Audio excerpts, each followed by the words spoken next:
Hello friends and very warm welcome to Chickies Biology, another video. In this video today we will discuss about CMS ED diploma holders पर UP में कार्रवाई कब तक होती रहेगी या कितने डिप्लोमा होल्डर्स पर अब तक कार्रवाई हो चुकी है।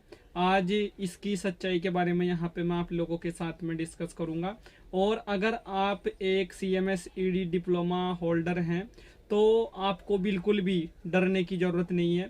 और मैंने अपनी प्रीवियस वीडियोस में भी इस टॉपिक पे कई बार बात की है और आप सब लोग जानते भी हैं कि यूपी में ताबड़तोड़ कार्रवाई हो रही है।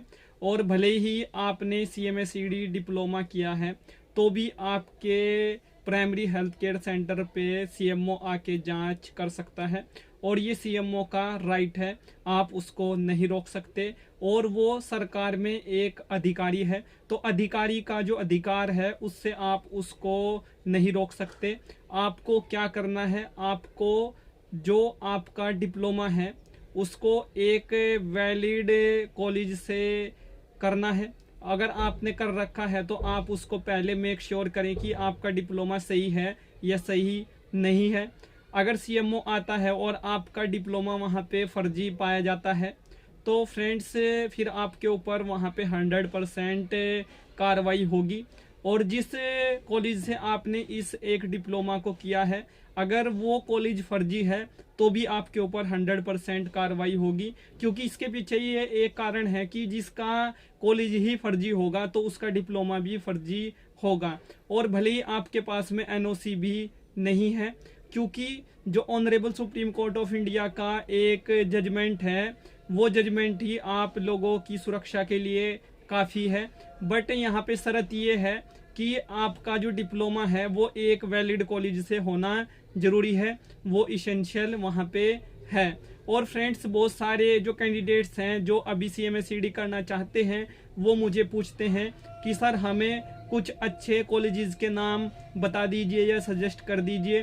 तो फ्रेंड्स मैं किसी कॉलेज का नाम किसी को भी सजेस्ट नहीं करता, बट मैं आपको एक यहाँ पे सजेशन देना चाहूँगा जो आपके लिए एक very pretty crucial role play करेगा। और वो सजेशन ये है कि आप UGC जो अप्रूव्ड यूनिवर्सिटीज़ हैं इस कोर्स को जो करा रही हैं आप वहाँ से इस कोर्स को करें। वहाँ की जो ऑथेंटिसिटी होगी वो ज़्यादा होगी, क्योंकि फ्रेंड्स जो यूनिवर्सिटी ग्रांट कमीशन है उससे जो अप्रूव्ड यूनिवर्सिटी है उसको डिग्री या डिप्लोमा देने का राइट होता है।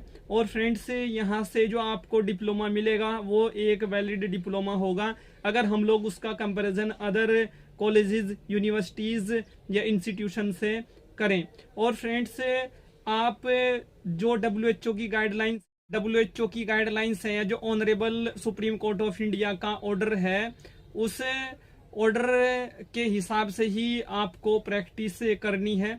आपको अपना जो बोर्ड है उस पे प्राइमरी हेल्थ केयर सेंटर लिखना है, उस पे क्लिनिक मेंशन नहीं करना है और अपने नाम के सामने डॉक्टर वहां पे मेंशन नहीं करना है। किसी भी पेशेंट को ड्रिप नहीं लगानी है, किसी भी पेशेंट को इंजेक्शन नहीं लगाना है, किसी भी पेशेंट को वहां पे एडमिट नहीं करना है या वो मेडिसिन नहीं रखनी है अपने प्राइमरी हेल्थ केयर सेंटर में जो गाइडलाइंस के अंडर में नहीं आती। और फ्रेंड्स अगर आप इसके विपरीत चलते हैं तो आपके ऊपर 100% कार्रवाई होगी और CMO आपका जो प्राइमरी हेल्थ केयर सेंटर है उसको 100% वहां पे सील करेगा। और फ्रेंड्स आप लोगों के लिए मैं एक खुशखबरी भी यहाँ पे शेयर कर देना चाहता हूँ कि जिन CMS ED डिप्लोमा होल्डर्स का डिप्लोमा वैलिड है, जिन्होंने एक वैलिड कॉलेज से इसको किया है, यूपी में वो प्रैक्टिस कर रहे हैं, उनके पास CMO आया है और उनका डिप्लोमा देखकर और अगर उनका जो एक प्राइमरी हेल्थ केयर सेंटर है उसमें कोई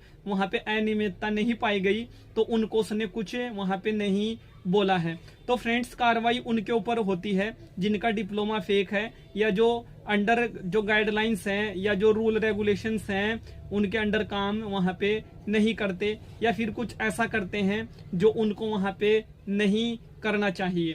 तो ये चीजें आपको जितनी जल्दी हो सके समझ में आ जाए उतना आपके लिए वहां पे बेहतर रहेगा। और फ्रेंड्स आपके प्राइमरी हेल्थ केयर सेंटर पे अगर कोई CMO आता है तो उसको आपको कन्वेंस भी करना होता है कि सर मेरे पास में एक डिप्लोमा है कि मैं primary health care centre open कर सकता हूँ रूरल एरिया में। और ये जो आपका प्राइमरी हेल्थ केयर सेंटर है ये आपका रूरल एरिया में होना चाहिए, ये सिटी में नहीं होना चाहिए। मैंने अपनी प्रीवियस वीडियोस में भी कई बार आपको बताया है। और फ्रेंड्स जो मेडिसिन हैं वो वही मेडिसिन होनी चाहिए जो WHO ने रिकमेंड कर रखी है, जो honourable supreme court of India ने रिकमेंड कर रखी हैं। और फ्रेंड्स जो CMO है उसका जो अधिकार है वो अधिकार का अपना वहां पे इस्तेमाल करेगा। बट आपका जो अधिकार है, आपका जो एक डिप्लोमा है, अगर वो वैलिड है तो आप उसको लेके वहां पे उससे बात कर सकते हैं और उसको समझा सकते हैं, तो आपके ऊपर कोई कार्रवाई नहीं होगी। और फ्रेंड्स जिसका डिप्लोमा फेक होगा, जिसका कॉलेज फेक होगा, वो फेक ही काम करेगा। और जिसका डिप्लोमा अच्छे इंस्टीट्यूट से होगा, डिप्लोमा वैलिड होगा, ऑथेंटिक होगा, तो वो अपने प्राइमरी हेल्थ केयर सेंटर पे ऑथेंटिक काम वहां पे करेगा। और फ्रेंड्स आप लोगों को इन सभी पॉइंट्स को ध्यान में रखना है, तो आपके ऊपर कोई कार्रवाई नहीं होगी, आपको डरने की कोई जरूरत नहीं है। अगर आप अपनी जगह पे सही हैं तो फ्रेंड्स फिर आपके ऊपर कोई कार्रवाई वहां पे नहीं होगी। और CMO भी इस बात को समझेगा, CMO भी इस बात को समझता है। Thank you friends, thank you for watching and do subscribe the channel for upcoming videos and latest updates. Thank you friends.